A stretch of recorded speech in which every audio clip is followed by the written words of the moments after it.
Buonasera ai titoli di Sicilia 24. Scoperto giro d'usura a Catania, famiglie disoccupati in difficoltà per piccole somme di denaro pagavano tassi fino al 490% annuo. 9 arresti, decisiva la denuncia di una vittima. Sicurezza a Catania, vertice in prefettura dopo l'aggressione del turista polacco, ancora ricoverato in gravi condizioni, potenziata la videosorveglianza nel centro storico.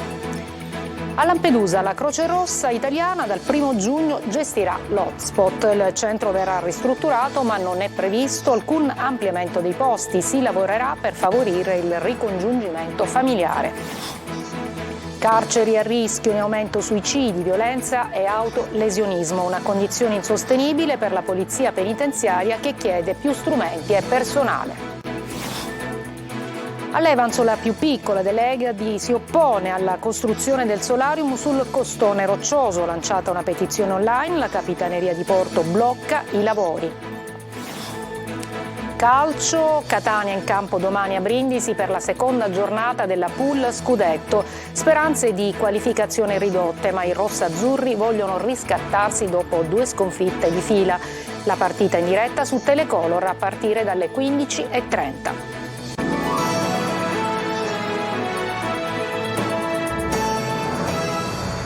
Buonasera, benvenute e benvenuti a Sicilia 24. In primo piano la cronaca, perché è stata azzerata una rete di usurai che prestavano denaro con tassi anche del 490% annui. 9 le persone arrestate, tra queste 3 donne. L'inchiesta sotto traccia è nata dalla denuncia di una vittima. Sentiamo Natale Bruno.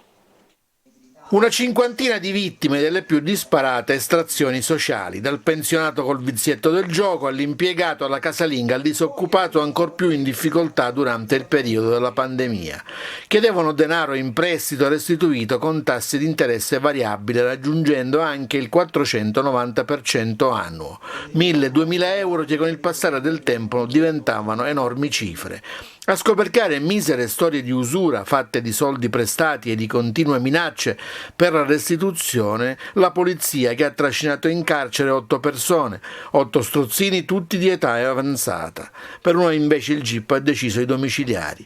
Tra queste 3 donne sono gli usurai dell'operazione sotto traccia della squadra mobile. Considerate che questa attività investigativa di concerto con la Procura è un'attività svolta nel periodo pandemico e considerate quindi che proprio l'usura è un reato assolutamente subdolo, quindi si approfitta praticamente delle vittime, un numero peraltro non indifferente. L'inchiesta avviata nel mese di luglio del 2020 si è conclusa nel gennaio del 2021. È stata una vittima finita in un bruttissimo vortice usurario a causa del vizio per il gioco a chiedere aiuto al nucleo di polizia giudiziaria presso la procura di Catania, raccontando di aver avuto in prestito una somma ingente, 140.000 euro, da un'amica che a sua volta aveva ottenuto il denaro da altri usurai. Da qui la polizia, con l'intervento della mobile, ha ricostruito il giro dei 9 indagati, alcuni dei quali non si conoscevano tra loro.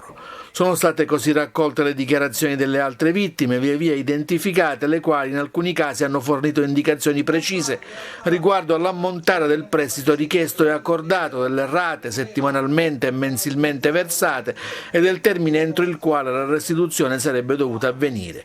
Una ventina di persone che hanno deciso di collaborare con gli inquirenti. In altri casi, nonostante l'evidenza della prova, per il timore di possibili ritorsioni o credendo che coloro che avevano erogato il credito fossero benefattori, hanno preferito tacere o dire il falso, limitandosi ad ammettere prestiti di denaro senza la corrispondenza di alcun interesse.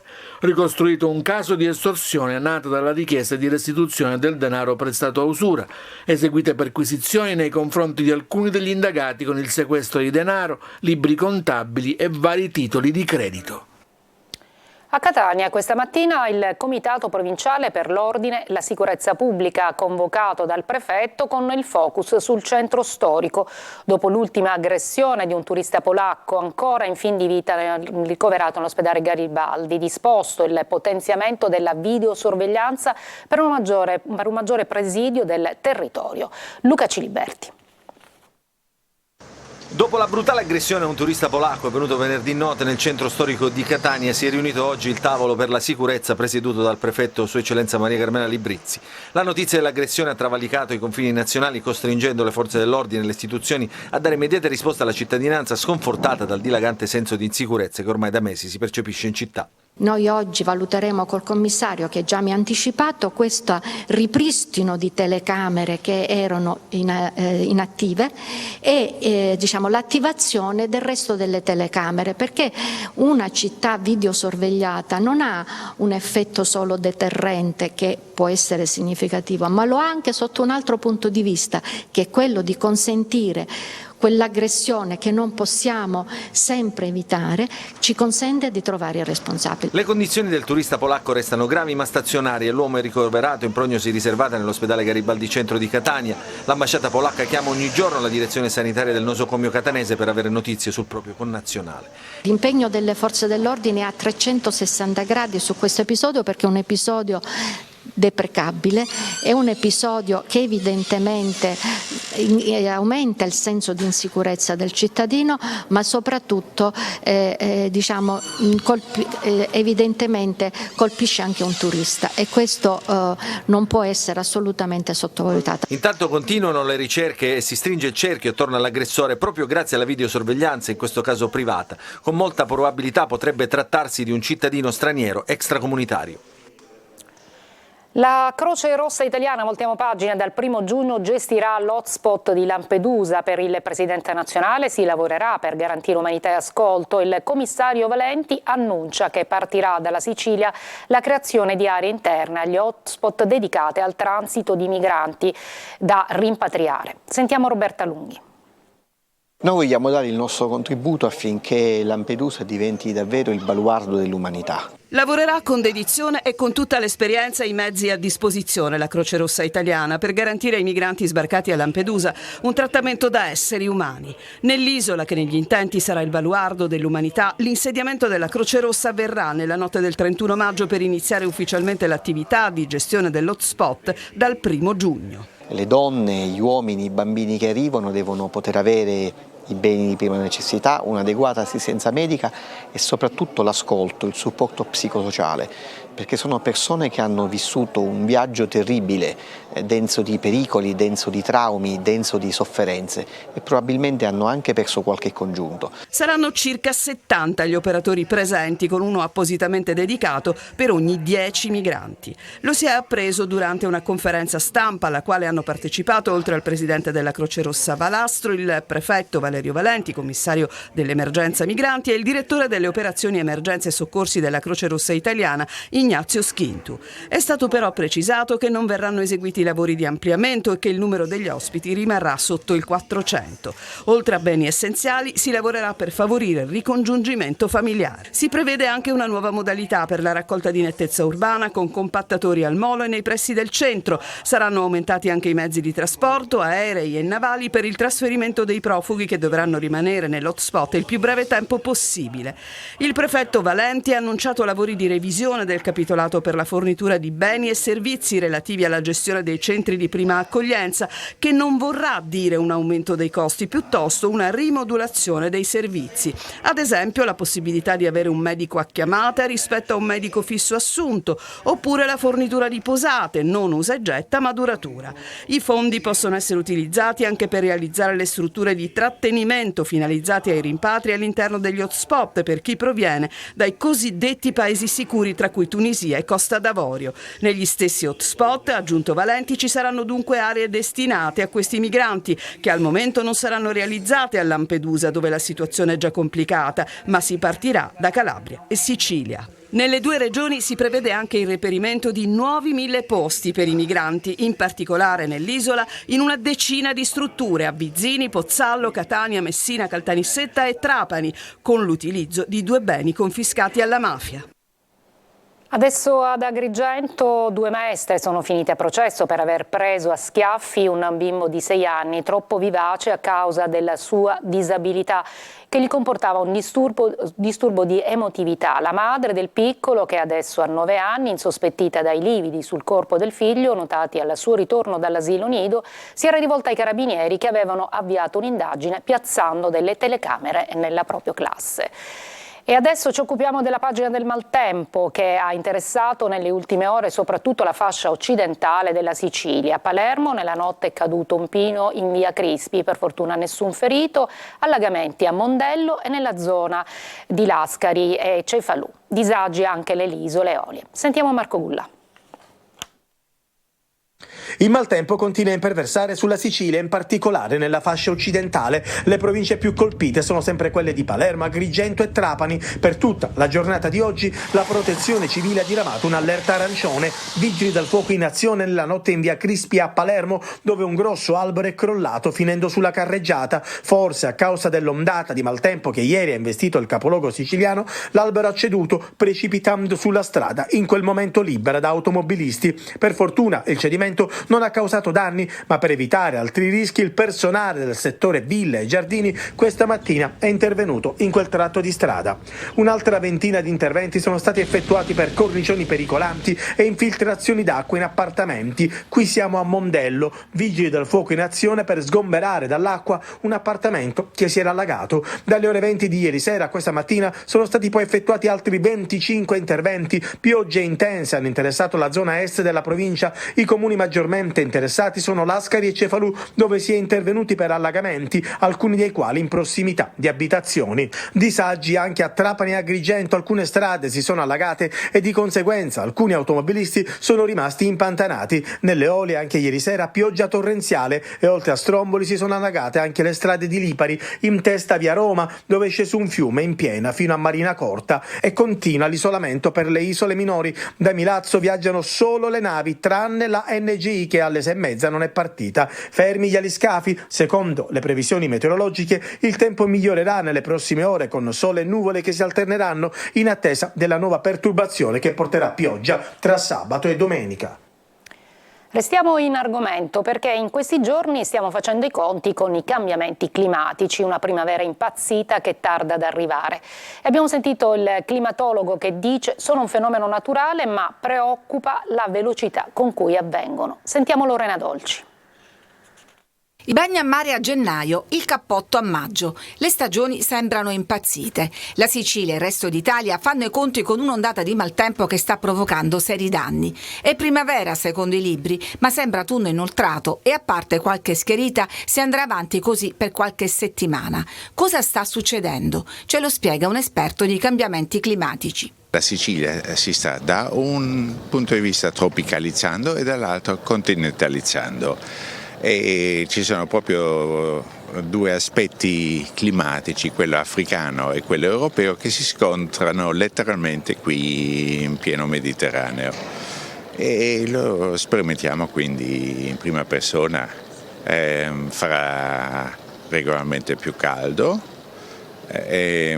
la precipitazione non è che diminuirà più di tanto, ma sarà sempre più imprevedibile, bombe d'acqua saranno più accentuate.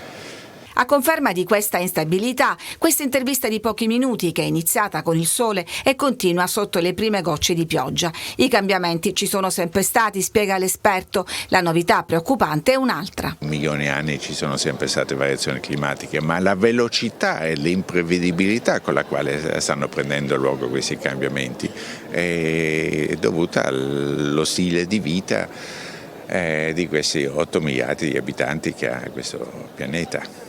Tocca a noi dunque fare qualcosa, scegliendo ad esempio uno stile di vita più sostenibile. Cambiamo ancora argomento, la denuncia del sindacato autonomo della polizia penitenziaria. Pochi lasciati soli nella gestione della sicurezza dentro le carceri, dicono, senza una vera formazione professionale e senza strumenti adatti a sedare le aggressioni che si sono ripetute con più frequenza, soprattutto negli ultimi mesi. Roberta Lunghi. Basta aggressioni, basta rivolte, risse, insulti rivolti alla polizia penitenziaria, gli uomini e le donne di questo corpo di polizia rappresentano lo Stato. Un basta che ritorna ad essere pronunciato dopo gli ultimi eventi accaduti nelle carceri in Sicilia. L'ultimo episodio pochi giorni fa nel penitenziario di Augusta, dove un detenuto che proveniva da quello di Barcellona Pozzo di Gotto, dove aveva aggredito alcuni agenti, ha sferrato calci e pugni contro un sovrintendente di polizia penitenziaria. Ci lamentiamo 4.000 unità in meno di poliziotti penitenziari nelle carceri per garantire la sicurezza. Questo è uno dei fenomeni. Poi chiediamo alla politica, oltre che le risorse umane per gestire, la tecnologia a supporto della sicurezza. La polizia penitenziaria è stata lasciata da sola a cercare di controbattere il crimine in carcere.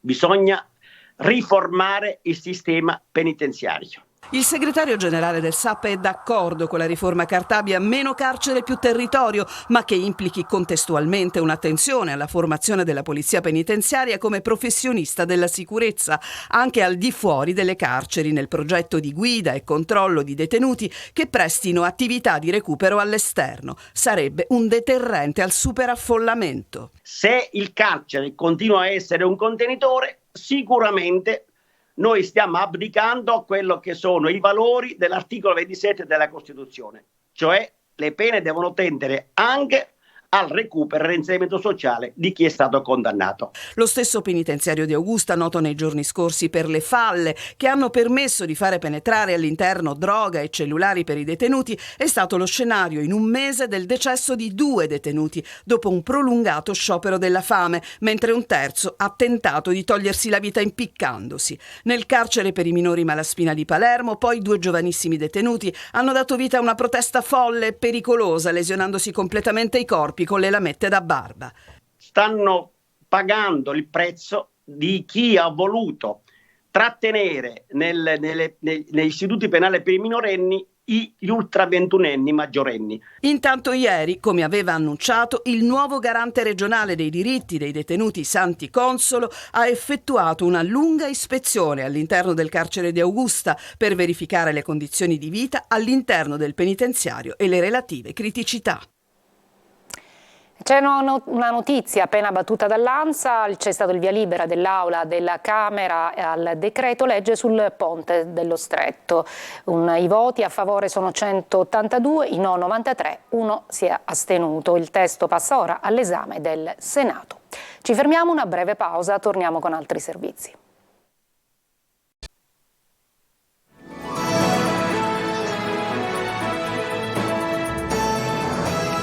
Eccoci in studio, fa già discutere la costruzione di un solarium sul costone roccioso di Levanzo, la più piccola delle Egadi. Dopo le denunce degli abitanti dell'isola, la Capitaneria di Porto ha sequestrato la struttura e ha aperto un'indagine. Eva Spampinato.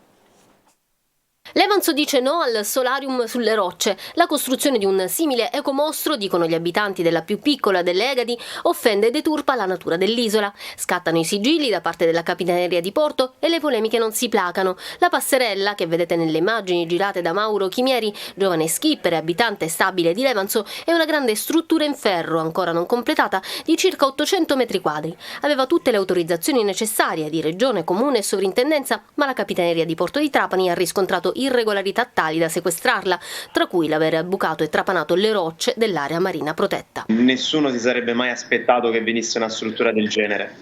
Noi pensavamo che era invece pedane poggiate soltanto sul terreno e che quindi non andavano ad intaccare su tutto il passaggio, su tutto quanto il paese di Levanzo, che è una struttura che è lunga quasi 90 metri, quindi in un paesino così piccolo a livello di impatto visivo, di immagine, è comunque molto destabilizzante. Una situazione che mette a nudo la fragilità della Sicilia di fronte all'assalto delle coste. Gli abitanti dell'isola, gli ambientalisti e gli amanti di Levanzo parlano di scempio ambientale che deturpa un paesaggio incontaminato e lanciano una petizione online, Save Levanzo, che ha già raccolto oltre 21.000 firme. Tanta risonanza, anche l'onorevole Bonelli comunque ha fatto una richiesta tramite anche il Partito Democratico appunto per sollecitare l'amministrazione a verificare che tutto l'iter è stato seguito. e poi anche Legambiente si è esposta facendo la richiesta di accesso agli atti. Il maltempo di questi giorni non ha permesso l'arrivo nell'isola delle persone deputate ai controlli, ma la Capitaneria verificherà con la magistratura tutti i documenti e le autorizzazioni concesse in questi anni per costruire la struttura. Una breve pausa e poi il calcio.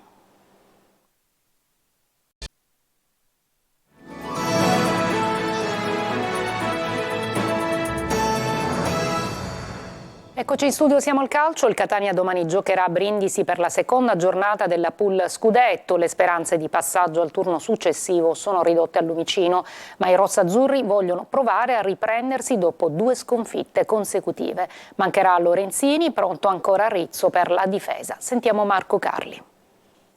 A Brindisi per provare ad onorare una competizione partita come peggio non poteva e il cui prosieguo appare più che mai compromesso. Il Catania, dopo la sconfitta interna con il Sorrento, caratterizzata da orrori arbitrali ma anche da una prestazione assolutamente negativa dei rossazzurri, rende visita all'ultima squadra promossa in Serie C.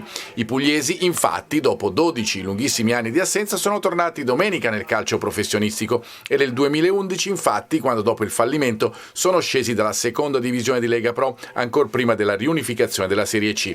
Parlando infatti di terza serie, il Brindisi non vi partecipa dalla stagione 1989-90, 33 anni. La squadra, allenata da Danucci, ha vinto lo spareggio con la Cavese 3-1 il finale con i gol di Danna, Opola, capocannoniere della squadra con 10 gol, e Felleca. In occasione della partita con il Catania, il club sarà anche premiato dalla Lega Dilettanti per la vittoria del campionato. Allo stadio Fanuzzi, i rossazzurri proveranno a dare il massimo perché una stagione d'oro non venga chiusa con l'amaro in bocca. Il passaggio al turno successivo, come detto, è più che compromesso. Nella prima partita dei 3 gironi si sono registrate 2 vittorie in trasferta, del Sestri Levante contro il Lumezzane nel gruppo 1 e del Sorrento contro il Catania, e una interna dell'Arezzo con la Gian Erminio. I rossazzurri, per sperare, dovrebbero vincere e poi confidare nei risultati che matureranno negli altri gironi per ambire al miglior secondo posto, oppure, per un difficilissimo primato, dovrebbero vincere al Fanuzzi e sperare in un successo del Brindisi a Sorrento nell'ultimo turno e di conseguenza nella differenza reti. Insomma, le percentuali sono bassissime. Ferraro deve fare i conti con la maxi squalifica di Lorenzini, 4 turni, e dovrebbe in difesa dar spazio fra i centrali ancora a Rizzo, con Palermo a centrocampo. In attacco non c'è Jefferson, possibile ancora il tridente over con Sarao supportato da De Luca e Russotto. Calcio d'inizio alle ore 16, diretta del match su Telecolor e in modalità pay attraverso i siti lasiciliaweb.it e telecolor.it. È tutto per questa edizione di Sicilia 24, grazie per l'attenzione e buona serata.